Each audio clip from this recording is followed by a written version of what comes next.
¿Sabían que el Vaticano posee la cantidad de dinero suficiente para acabar con la pobreza mundial 2 veces? El Vaticano acopia el segundo tesoro más grande del mundo.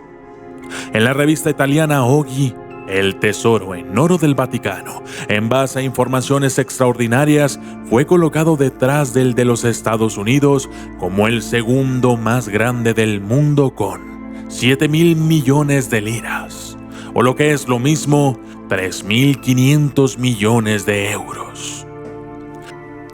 Esto fue en 1952. ¿Cuál será el tamaño actual del Tesoro del Vaticano? Calculemos el incremento del valor. Entonces el valor del oro sería hoy un 63% más alto. Con la venta del Tesoro del Vaticano, según el momento de un eventual desembolso, podría haber producido una ganancia de un 650%. Y aquí es donde viene la pregunta. ¿Cómo llegó el Vaticano a este enorme patrimonio en oro? El Vaticano juega al póker con grandes reservas financieras en Wall Street. Las reservas financieras exteriores del Vaticano se encuentran concentrados principalmente ahí, en Wall Street. En total, el patrimonio de la central de la Iglesia en acciones y otras participaciones en capitales en el año 1958 deberían haber alcanzado unos 50.000 millones de marcos alemanes.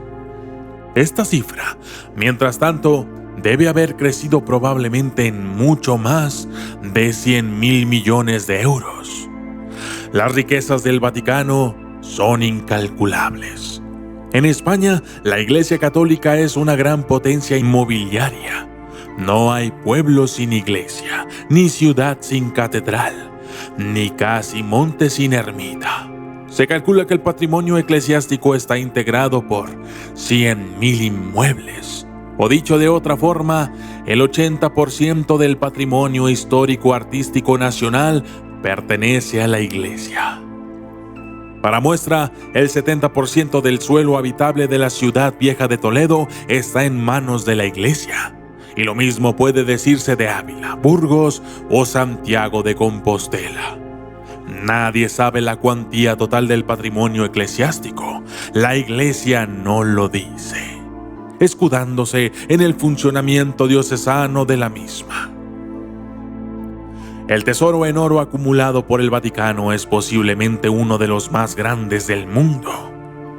A los indígenas de América, que fueron matados a millones por este oro, hasta el día de hoy no se les devolvió nada.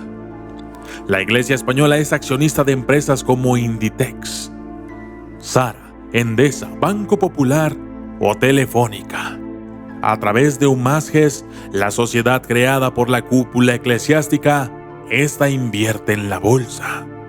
La Santa Sede es propietaria de acciones en la General Motors, IBM y Disney. Además, es inversor en empresas de alimentación. A esto hay que añadir empresas de servicios y de telecomunicación, así como bancos y aseguradoras valoradas en más de 12.000 millones de euros. La millonaria Iglesia exige al Estado cada año millones de euros en subvenciones. El Estado español y la Santa Sede firmaron el 3 de enero de 1979, entre otros, un acuerdo sobre asuntos económicos de la Iglesia Católica Española, que contiene su financiación y su extensión de impuestos. Solamente a cargo directo de los presupuestos generales del Estado, la Iglesia Católica recibió en el 2005 la nada desdeñable cifra de 141.469.680 euros. El gobierno ha decidido hacer un regalo anual a cargo de las arcas públicas y con dirección a las de la Conferencia Episcopal de 35 millones de euros extra, al margen de lo que le correspondería por ley. Existen pocos datos concretos sobre el dinero que percibe la Iglesia de las diferentes administraciones públicas con destino a conservar y mantener su patrimonio, iglesias, catedrales u otros edificios de su propiedad. No obstante, la cadena SER hizo público un informe elaborado por la Fundación Caja Madrid, en el que se desvelaban los datos del año 2001. La Iglesia había recibido 106 millones de euros, fundamentalmente de las arcas de los ayuntamientos en concepto de conservación de patrimonio. Mientras muchos centros públicos padecen situaciones penosas, con infraestructuras escasas, masificación, falta de medios, etc., el Estado subvenciona con 2.500.000 euros centros privados de educación que pertenecen a la Iglesia. El total que la Iglesia recibe de las arcas públicas asciende a más de 3.300 millones de euros anuales. Además de otras ventajas fiscales, la Iglesia no paga IVA en sus compras, ni paga impuestos de sucesiones o donaciones. ¿Y tú?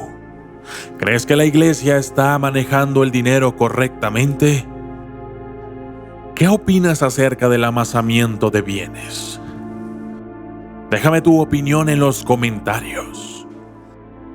Dale like al video y compártelo. Yo soy el documentalista. Y esto fue: el Vaticano posee riquezas para borrar la pobreza mundial.